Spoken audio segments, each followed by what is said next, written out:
প্রতি বছর ঈদ যাত্রায় অনাকাঙ্ক্ষিত দুর্ঘটনা লেগেই থাকে। তেমনই এক দুর্ঘটনা ঘটল রাজধানীর সদরঘাটে।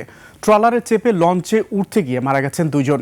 একজন নিহত হন দুই লঞ্চের চাপায় পিষ্ট হয়ে। আরেকজনের মৃত্যু ঘটে পানিতে ডুবে। আকাশুজ্জামানের রিপোর্টে বিস্তারিত।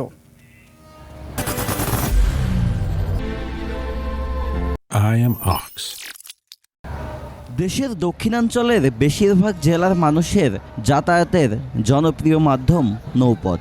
এ মৌসুমে নৌপথে যাতায়াত অন্য বাহনের চেয়ে নিরাপদ। তাই ঈদ সামনে রেখে রাজধানীর সদরঘাটের নৌযানগুলোতে উপচে পড়া ভিড়।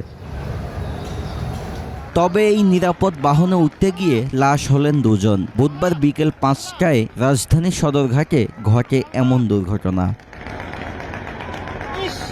ট্রলারে করে লঞ্চে উঠতে গিয়ে এই দুর্ঘটনার শিকার হন তারা। পেছন দিক থেকে আসা জাকির সম্রাট 3 নামের লঞ্চ তাদের চাপা দেয়।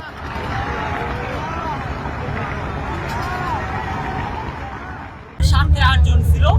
ওই ট্রলারটা যখন এখান থেকে যাইতেছিল, ওই লঞ্চ আরেকটা লঞ্চ এখান থেকে ব্যাগার দেওয়ার সময় এমন যাতা দিছে যে একটা মানুষ ওই লঞ্চে টুকরা হয়ে রয়েছে।